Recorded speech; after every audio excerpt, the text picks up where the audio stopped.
Chapter 2, The Cullens. On my second day of school, I spent most of the morning dreading lunch. Mike sat with me in English and whisked me away to my second class before Eric could step in. Eric's disappointment was concerning, but to the general population, I was less the center of attention. The classes were no more or less interesting than they had been the previous day, and that meant there was very little to distract me from the hamster in my head running endlessly over and over. What is Edward's deal? At lunch, we'd be in the same room again, and he might... Okay. I felt dumb panicking that he might glare at me when I put it in words. But he might, and it was not pleasant. Jessica and I walked together to the cafeteria, where Mike spotted us and steered us towards his table. To Jessica's obvious delight. That was something to write down later. Jessica's other friends, including Angela, found us there and collected around us. Once I'd settled in and looked around, I found that Edward's 4 siblings were at their usual table. Edward was not. He didn't show up for the duration of the lunch period, and I practically had a spring in my step by the time Angela, Mike, and I headed to biology. I gave them my spiel about wanting a lab partner willing to help, augmented by a, "And now Edward is absent. What am I supposed to do?" Mike took this opportunity to turn up the useful tidbit that Edward, as well as the other Cullens and the Hales, actually missed a fair amount of school. On nice days, the family were outdoorsy enough to skip classes for hikes and camping trips. I got Angela's permission, and Mike's unspoken disappointment, to try to swap lab partners and work instead with her. She guessed that her current one wouldn't mind. The switch went pretty easily. I didn't even have to recite my entire speech to the biology teacher before he perfunctorily asked Angela's partner if she'd be okay to sit with Edward, got an apathetic shrug, and made the rearrangements. Sitting with Angela was pleasant. She was quiet, a bit like Charlie, speaking if there was cause but not fighting silence like a hated foe. Once, she asked me a question about how the material we were looking at compared to the similar content I'd covered in Phoenix, and we had a murmured exchange that, being topical, went unpunished by the teacher. I hurried to gym, ironically, and found the coach and recited a litany of excuses. I had the balance of a toddler, a drunk toddler, and the bruising potential of an overripe nectarine, and I promised to practice yoga out of a book at home on a soft surface every day if I could please be excused from volleyball and nearly everything else. Understandably, the coach wasn't impressed by my yoga promises, but said I could take a mat and put it in the corner of the gym and do the exercises there during classes, where I could be officially monitored. I would still most likely fall a lot, but onto something yielding and not into any innocent bystanders. I could live with that. I was less happy about the coach insinuating that maybe we should have official Yoga Fridays, and I could lead them if I was so into the practice. I wasn't actually good at yoga. It was just not as likely to send me careening into walls as volleyball. Perhaps she would forget about it. I didn't see a way to discourage the plan at that exact moment without making my promise to pursue the exercise seem less credible. I had also forgotten my gym clothes as emergency backup volleyball avoidance, and so I sat out for the second day in a row, but with my alternative arrangement in place, I planned to be equipped the next day. It would have been embarrassing to flunk gym. After school, I needed to make a grocery run. When I was at Charlie's, food was my domain, due to his lack of skill at or interest in cooking and tendency to forget that he needed to eat. On my way out of the campus lot, I noticed the 2 Cullens and Hale twins who'd attended school that day getting into their car. It was the shiny Volvo. Of course. It would be just silly if they had looks and not money, too. Grocery shopping wasn't a very mentally taxing activity, and so I spent most of the trip actively trying not to dwell on Edward. There was no good reason for me to be doing so, especially not after an entire day where he had not even appeared.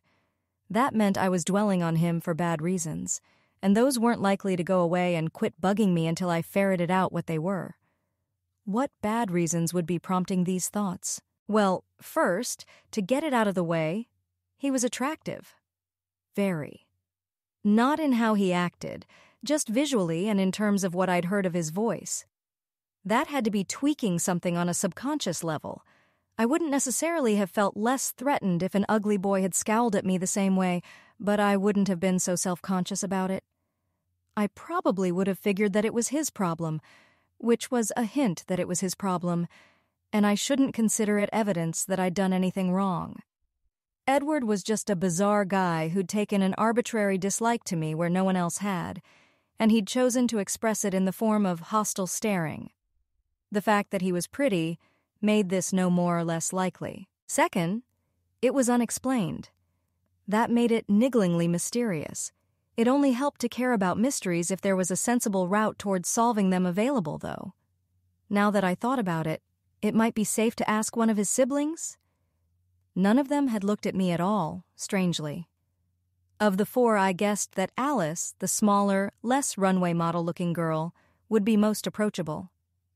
I didn't have information about any of their personalities, but appearance was to some extent a personal choice, and so in the absence of better ways to tell, it wasn't worthless to guess based on how she looked. However, I decided it would be better to put that possibility off until, and unless, Edward pulled something worse than glaring at me. Third, it felt risky. I had no strong reason to believe it was actually risky. Driving my truck in the rain to and from the thriftway for eggs and bread was probably more likely to kill me than Edward, just based on how many people died in car accidents and how many people were slain by inexplicably provoked classmates on an annual basis.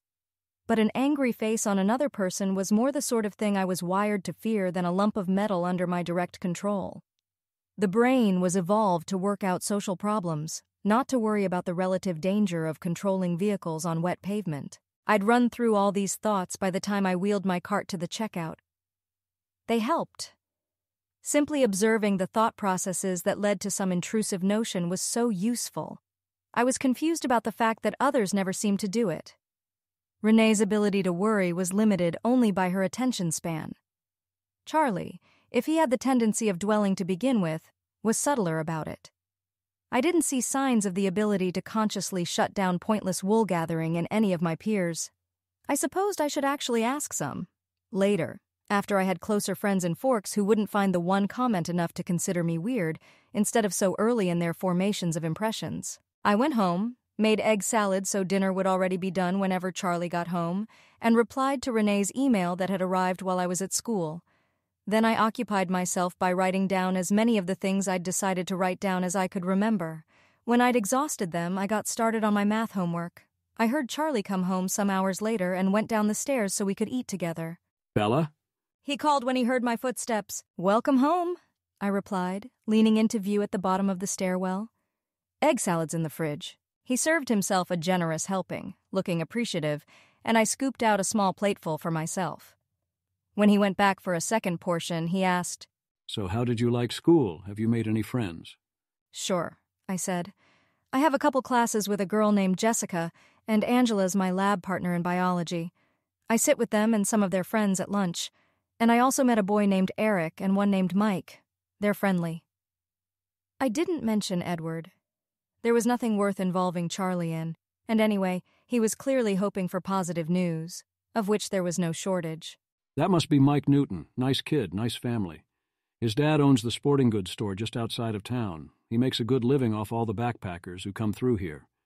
I'd never asked Charlie much about the people of Forks, but now that I thought of it, I supposed he must have met many of them.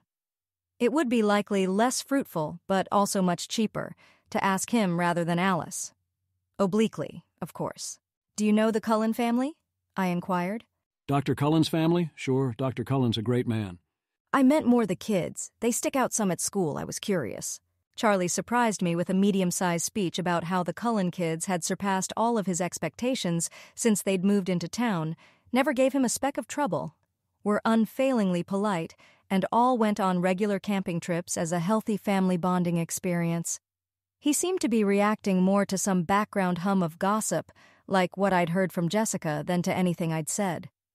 Apparently, he was upset that the locals felt the need to make unkind comments about the Cullens when Forks was so lucky to have such a fine doctor in residence. I nodded along as he talked. The only one of the family I'd met had not made such a splendid impression, and I couldn't honestly chime in with verbal agreement.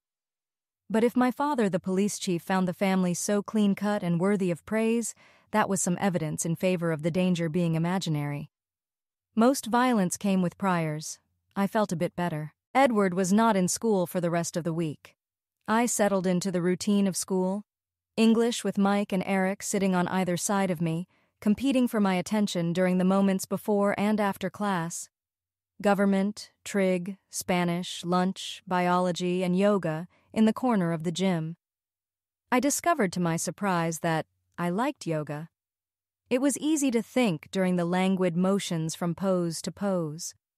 I wasn't doing anything complicated, mostly just stretches and so on, and I avoided standing postures so I would be less likely to topple over. But the teacher didn't complain, just looked my way periodically to make sure I wasn't goofing off during class.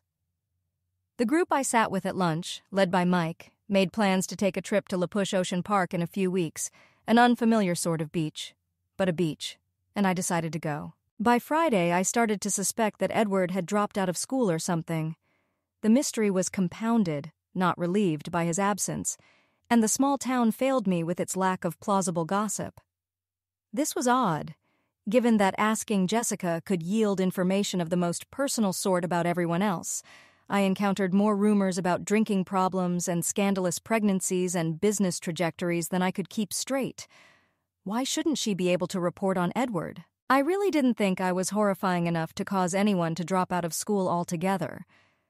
I tentatively concluded that he'd looked at me horribly simply because my timing was bad and I'd arrived the day before some unwelcome event took him away from Forks. The weekend was tranquil. Charlie worked most of it. He'd gotten into the habit of spending every day on the job when the alternative was puttering around an empty house, and typically took off only when there was urgent fishing to do. I went to the library, found it pitiful, and added a plaintive note about that in my new email to Renee. Later, I'd have to go to some larger settlement, Olympia or Seattle, and spend all day in a good bookstore, spending the money I would have blown on a car if not for Charlie's gift, on books and on gas for the truck because it got awful mileage and I needed to budget separately for that expense on a trip that big. On Monday, it was cold. People in the parking lot greeted me by name. In the cases where I knew theirs, I did the same. And otherwise, I just smiled and waved and offered a more generic hello. I was comfortable. It was nice.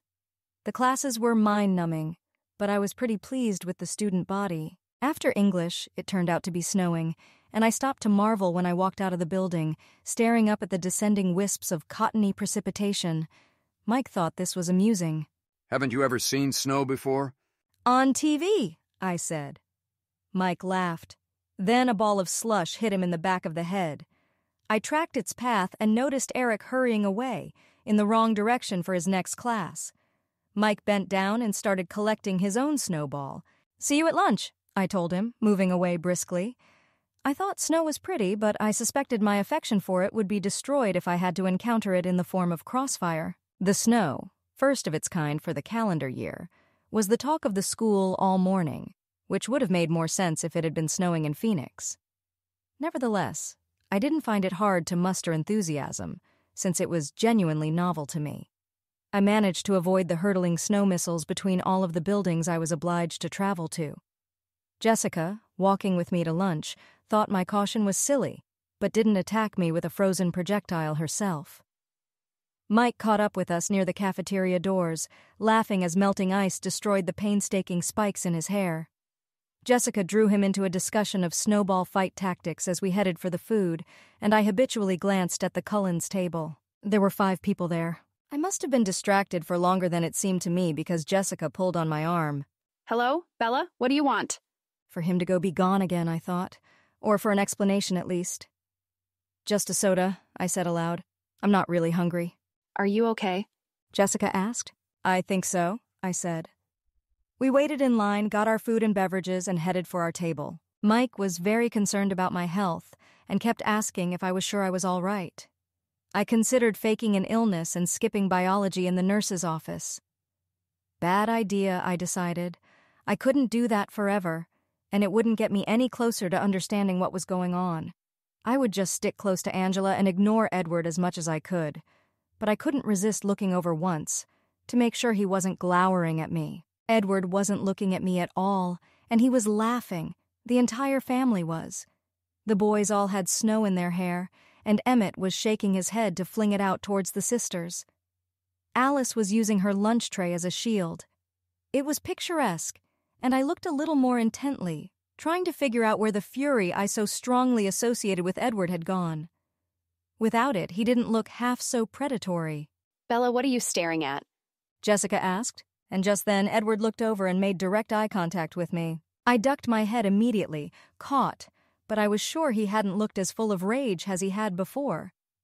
Just curious again, as he had been the last time this had happened in the cafeteria instead of the biology room. Were his attitudes determined by the room? How bizarre would that be? Edward Cullen is staring at you. Jessica giggled. He is? She probably would have mentioned it if he'd started looking murderous again. Yep. She teased. Please stop looking at him, I said. I turned towards Mike's conversation in progress, elaborate snow-enhanced battle plans, and kept my eyes to my own table for the rest of the lunch period. When Mike and Angela and I left the cafeteria together to head to biology, the snow had turned to rain, and all of his weaponry was in the process of melting. He and most of the other students groaned.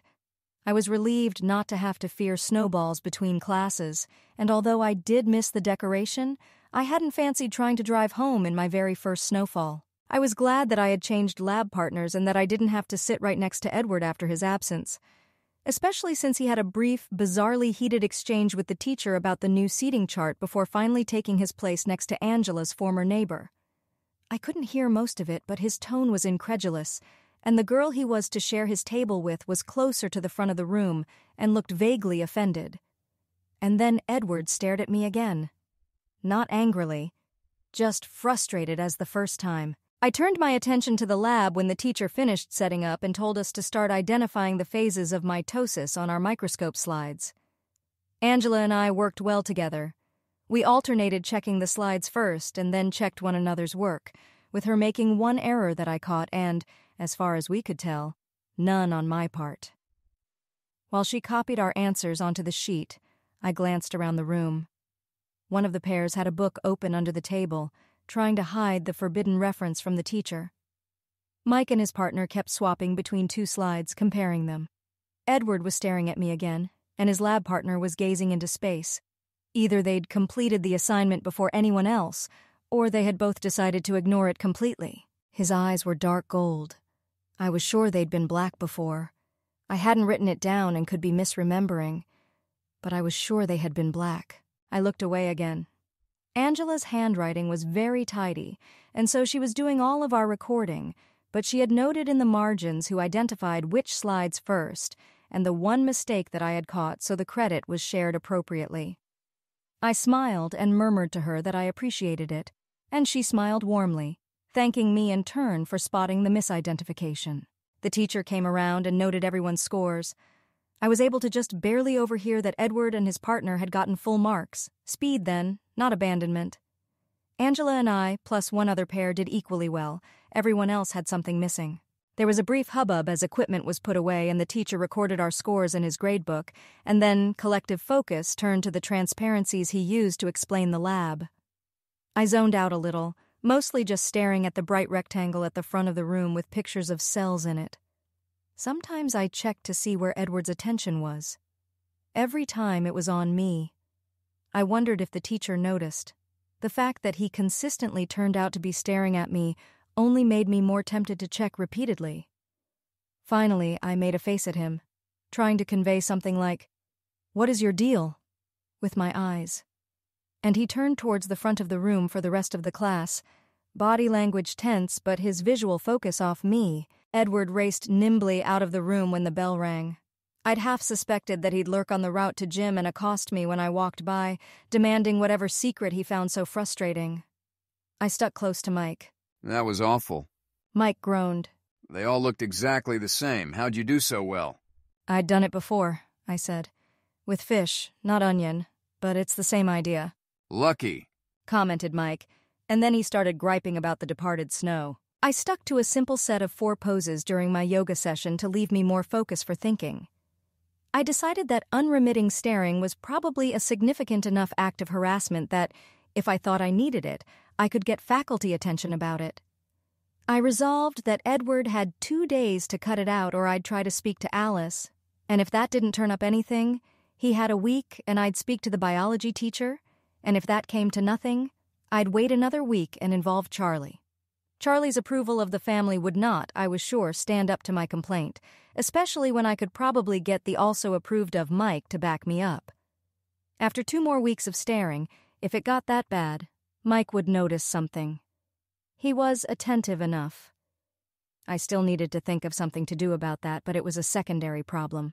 After gym, I went to my truck, hopped in the cab, and ran the heater to warm my hands so I could comfortably grip the steering wheel. After a minute, I started to poke along out of the lot.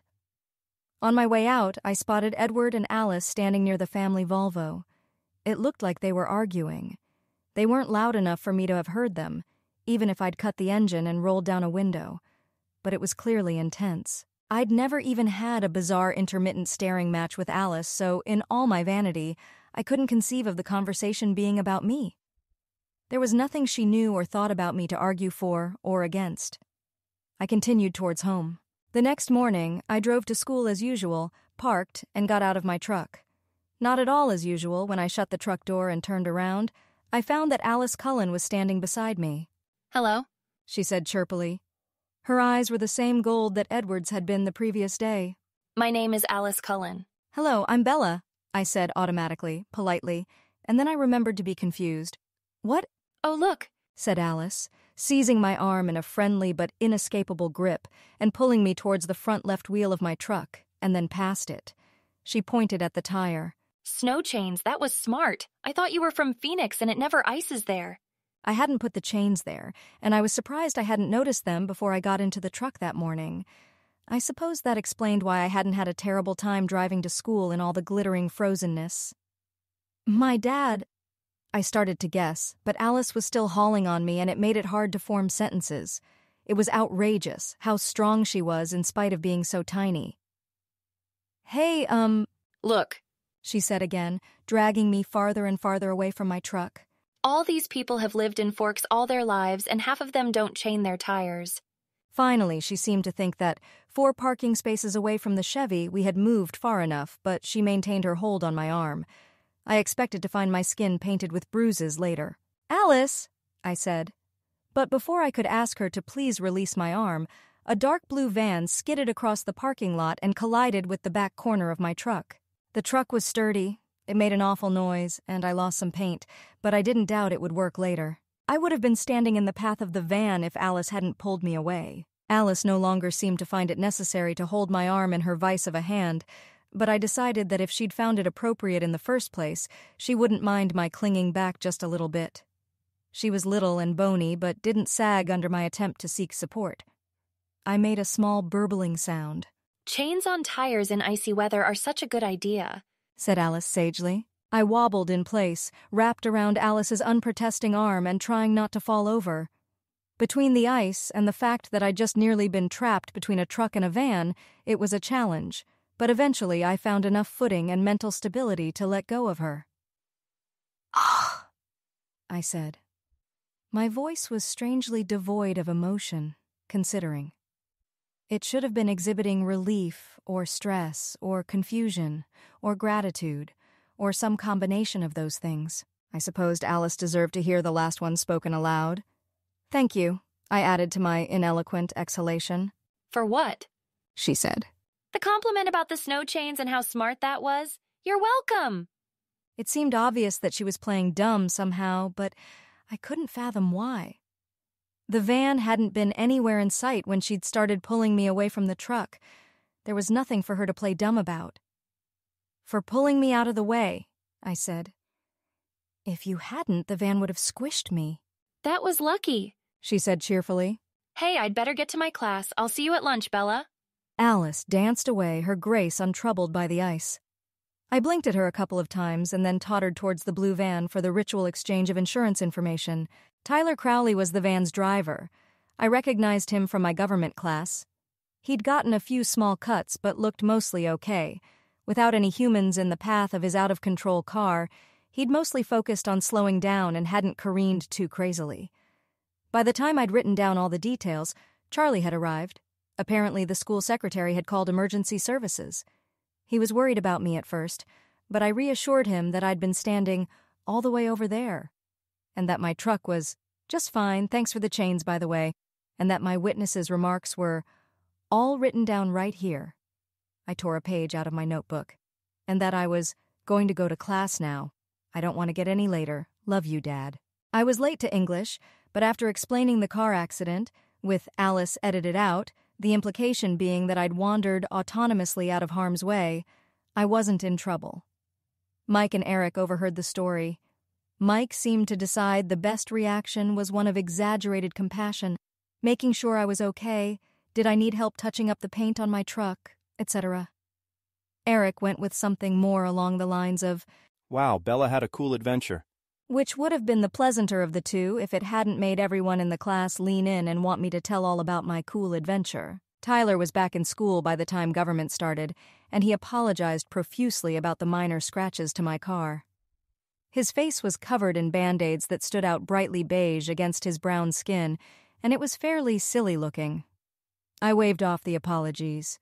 He hadn't caused the ice, and if he'd had any choice about where to aim his van at all, my truck was a good target. Sturdy thing it was. The minor accident, or cool adventure, was the talk of the school all morning. Jessica seemed morbidly fascinated by the fact that I could have been killed if I hadn't been some 20 feet away before Tyler had even lost control of his car. She kept talking about it all the way from Spanish to lunch.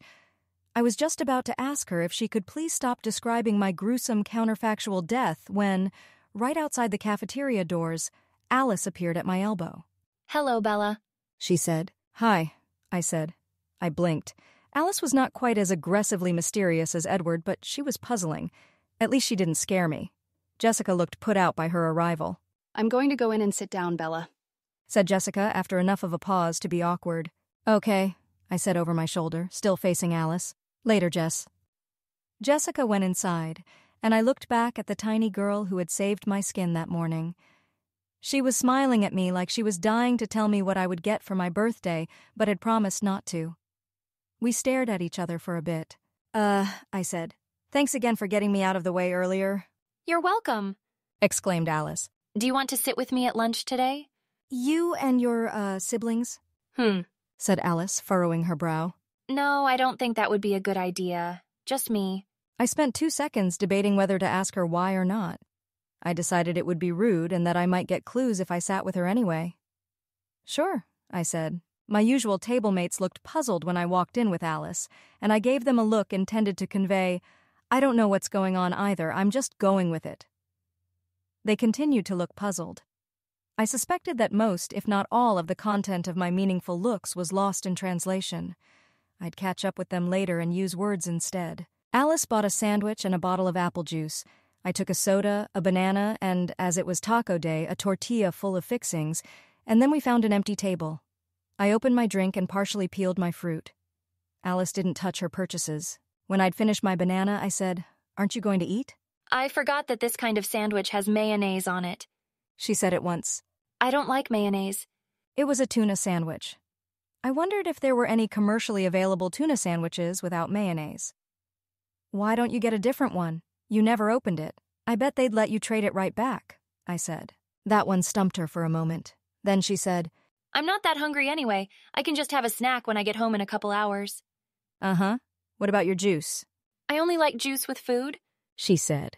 I'll trade you my soda if you want. I don't care, I offered. No, thank you, Alice said firmly. I turned my head a bit to look at her from another angle as though that would help. Don't like soda? I don't, sorry, she said with an apologetic smile. What do you like to eat? That threw her a bit. She stared at me blankly for a second before she said, as though at random, Grapes. Love grapes. Is that all? She pouted a little, as though disappointed that naming a fruit wasn't enough to turn off my curiosity, and started reciting a paragraph's worth of food items. They were all consistent with her manifest preferences. No mayonnaise, no soda, nothing she could have easily gotten from the school cafeteria, but she sounded like she was reading her grocery list. My past experience with talking extensively about food preferences tended to involve people going on about the little details. If they liked cheese, they'd mention in an aside that camembert was only worth eating from a particular creamery. Chocolate lovers would have a story about which shop gave out a free sample of which truffle. Fans of quiche would take a moment to dispel the myth that it was difficult to make. Anyone who brought up potato salad would also have a long-standing recipe rivalry with a neighbor. At a minimum, they'd specify that the pot roast was to be the way Grandma makes it. Alice didn't include anything like that. She just listed generic things. Cauliflower, pomegranates, salami, biscuits, pistachios, chickpeas, licorice, polenta. I let her rattle on for a bit and then held up a hand. Okay, very well-rounded diet. Alice grinned at me. Lunch with Alice was very awkward. Whenever I made up my mind to say something, she spoke first, with some innocuous non sequitur. Occasionally it was interesting.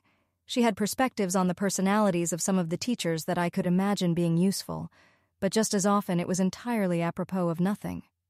I was treated to a 6-minute description of the mishap-filled shopping expedition that had yielded the boots she was wearing. She told me about the weather in Alaska. She listed the colors and locations of the stains she'd gotten on herself when she learned to tie-dye. I wondered if she was actually insane. I decided to ask her if she might know what Edward's deal was, and before I opened my mouth, she said, Did you know that in Korean? Alice, I said, talking over her, can I ask you something? Her eyes got very wide. She stared at me. She appeared to be desperately wondering if there was a polite way to say, no, you may not, and coming up blank. Finally, she nodded once. On my first day here, your brother Edward looked at me very angrily. In biology and again after school, and then he was out of school for a week, and yesterday he wouldn't stop looking at me in class like he was frustrated about something I'd done, even though we've never spoken. Do you know why either of those things might be? Alice gazed, gold-irised, into my eyes. A confusing mix of expressions I couldn't follow crossed her face, and finally she said, I don't think I should discuss Edward's personal business. Because, I said, frowning, it was kind of concerning to me. I had actually decided that if he didn't stop staring at me, I was going to treat it like a harassment issue. It doesn't feel very safe, and it's distracting. Her hands were under the table, but her shoulders moved like she was wringing them. I heard a rocky scraping noise and guessed that she had a pebble stuck in the sole of her boot that was scratching up the linoleum. I don't think that he will hurt you, she said. There were so many more reassuring ways she could have uttered those exact words. I would consider it a personal favor, I said slowly and carefully. If you'd tell your brother that I don't appreciate being glared at like I killed his dog, or scrutinized like an unsolved Rubik's Cube while I am trying to do my schoolwork, or while I am trying to eat my lunch. I think it would be better for me and him and everybody involved if he cut it out before I involve a teacher, or the principal, or my father, who you probably know is the police chief. I have never done anything to antagonize Edward whatsoever. I know you haven't, Alice said quickly. Good, I hope he knows it too, I said, trying to sound earnest. He does, she assured me. I'll, talk to him about it. And with that, she got up and fled, leaving her untouched mayonnaise-tainted sandwich and sealed bottle of juice on the table behind her. I moved back to my usual lunch group with my taco and soda. My friends wanted to know what the deal had been with Alice, but I honestly had only fragments of likely misleading clues, and the topic soon fizzled out as they lost interest in exotic speculations. The topic turned to the upcoming beach trip. I sat through this part of the exchange silently except for the necessary noises of assent and enthusiasm, and thought about the Cullen family. I was trying to avoid excessive notebook use in school, around Jessica in particular. Her tendency towards indiscriminate gossip wasn't showing any signs of being a fluke, and so I couldn't organize my wisps of thought visually, as helpful as it would have been. I closed my eyes, adding a feigned, tired sigh, and tried to make an imaginary sketch of the mystery. The Cullens were rich. Dr. Cullen was, well, a doctor, and by Charlie's account, a very good one. If he had worked at a better-paying hospital for some years and saved very much more carefully than most people were capable of, then that might explain it alone. But they were a young couple. Medical school took a long time. It seemed not impossible, but unlikely, that there would have been not a speck of a murmur about it if Dr. Cullen had been a child prodigy who'd graduated medical school when he was 14 or something. As far as I knew, Mrs. Cullen didn't work. They had 5 children to feed. They had to eat, in spite of how Alice had acted and the fact that I'd never seen one of them do it. Were they concealing outrageously restrictive food allergies or a religious dietary requirement that embarrassed them for some reason, and clothe and keep in trendy school supplies, plus a house? Were there any really big hospitals in Alaska that could have paid Dr. Cullen a great salary? It wasn't the least populous state, but it was way down there, spread out over the largest area. If there was an expensive research clinic or something in Anchorage, I supposed I wouldn't have known about it, so it was possible that Dr. Cullen had spent several years living cheap, and only 2 years ago suddenly cut his income, moved to a small town, and started providing his children with a shiny car and sizable clothing budgets. It was not impossible that the Hales parents had left the Cullens some money in their wills, or that when the Cullen children were adopted, they came with monetary bonuses to help with their care, and I didn't know how long those 3 had been in the family, except that it was longer than 2 years. Or that they were wealthy, independent of the doctor's income for some other reason. But that, too, seemed like something I'd have heard a rumor about. There was little to no way that a resident of Forks was a lottery winner or the heir to a diamond cartel or a trust fund baby or something similarly dramatic and pecuniary without it being branded on their forehead forever by public chat. Jessica had proven able to divulge astonishingly personal things. They all bore weird visual similarities, the pale skin, the incredible beauty. But they were not, supposedly, genetically related, except Jasper and Rosalie, who had only hair color in common. None of them looked like family. They looked like they took the same dance classes and wore the same full-coverage white makeup and had been handpicked from the same modeling agency. I knew it was hard to adopt children. If the Hales were Mrs. Cullen's niece and nephew, that did some explanatory work. But Edward, Emmett, and Alice were from some other source. Didn't it take years of paperwork and waiting to get a child?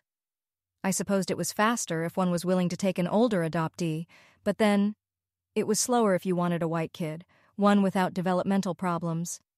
This was evidence in favor of the hypothesis that Alice and possibly Edward were insane, which would have made them easier to adopt.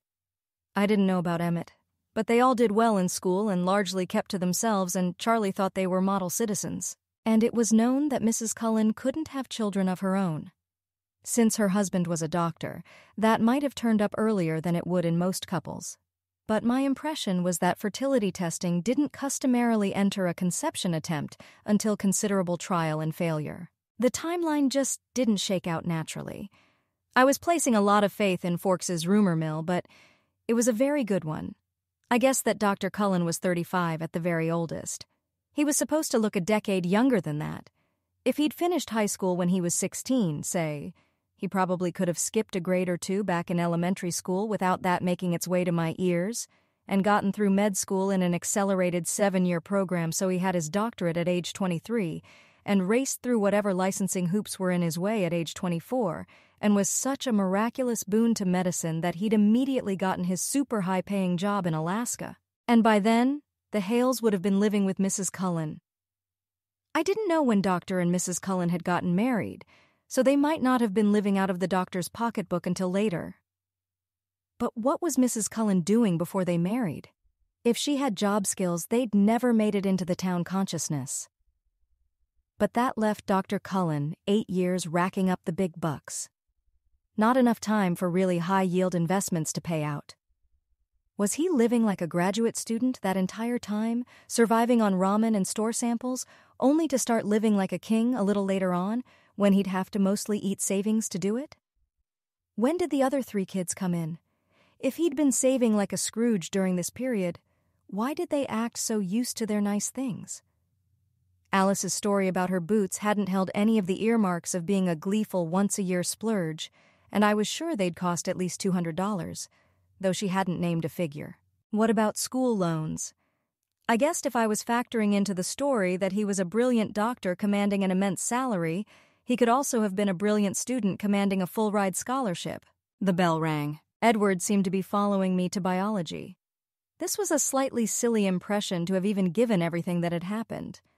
We were both starting from the cafeteria and were both headed for the same classroom.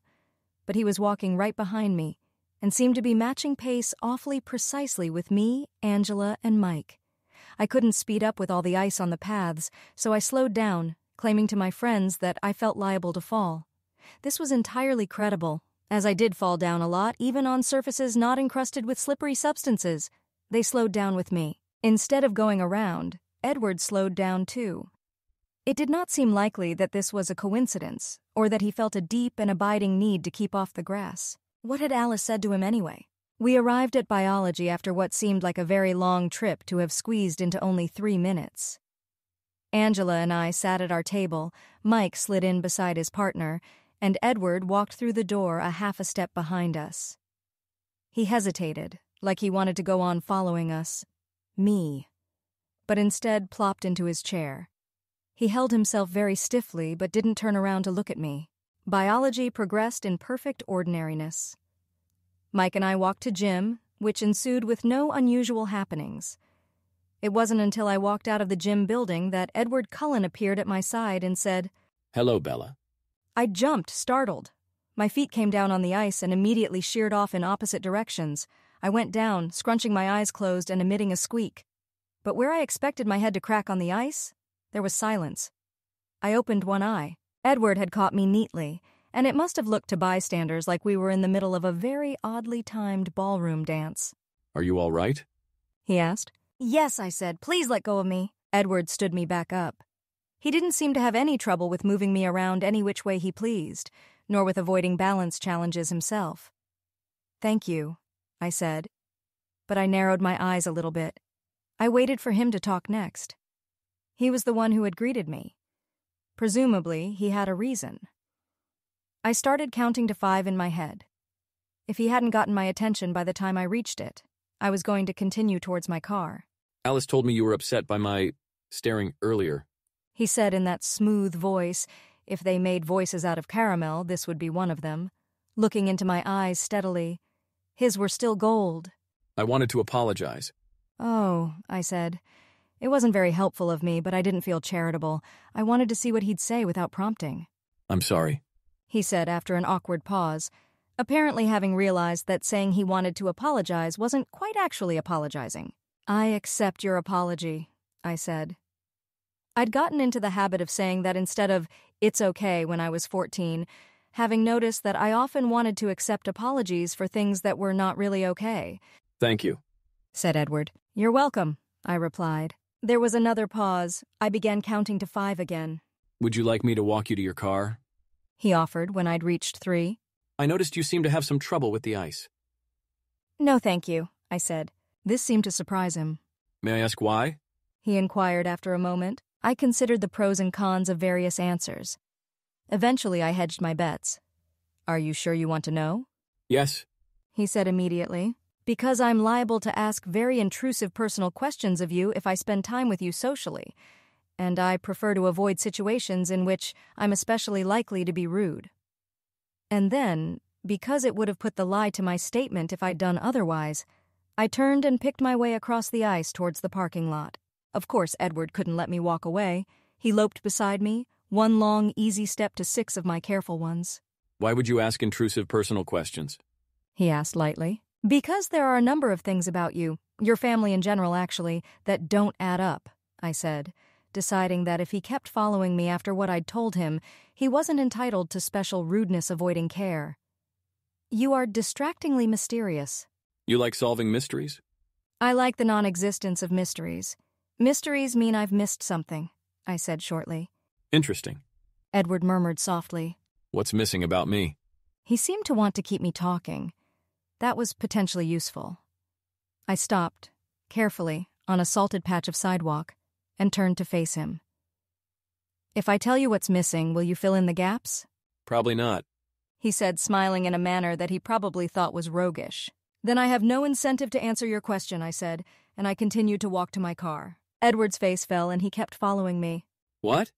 The only reason I'd mention to you what's confusing about you would be if I thought you'd demystify things for me, I said briskly. I don't enjoy having my curiosity abused to no end. If I thought it was fun to muse aloud about things that confuse me, I could talk to one of my friends or parents instead. In the reasonably likely event that you're hiding something on purpose, then telling you what's off about you will only help you cover things up better. And I've got no motive to help cover up a secret I'm not in on, since I don't know if there are adequate reasons for it or not. He kept following me until I got to my truck, although he didn't come up with anything else to say during the brief journey. I suppose I'll see you tomorrow, I said as I pulled open my cab door. Of course. he said. Tomorrow. I hopped into the driver's seat and went home. I pulled into the driveway, let myself in, and started a pot of lentils boiling because they were impossible to overcook as long as I added water periodically, and so would be hot and ready to eat whenever Charlie got home. I pulled out my notebook and wrote for a solid 45 minutes. My hand was cramping up by the time I was done. All the confusing tidbits, all the erratic pieces of behavior, everything I'd heard from Jessica and other sources. I tapped the eraser end of my pencil several times around the bit where I'd written about Alice's lunch behavior. Her timing was strange. She'd interrupted me just before I'd asked any awkward questions, and I was sure I hadn't looked like I was going to say anything. I'd recorded video of myself thinking and writing before, just for kicks. My emotions were readable, but if I closed my eyes and skipped to a random point in the video before reopening them, I couldn't tell whether I was about to write something or not until my arm actually moved. And I'd been the one in the video. And then there was the bit with the van in the morning. I thought of a crazy idea. I thought of a very cheap test. That was the only kind of test worth doing on a crazy idea. If one was wise, one didn't bet one's life savings and firstborn child on something this silly. But it would cost me less to perform this test than it would cost to expend the willpower on avoiding it, now that I'd thought it up. I shut my notebook. I shut my eyes. I made up my mind that, when Charlie got home, I was going to tell him all about my suspicions of the Cullens. 15 minutes later, the doorbell rang.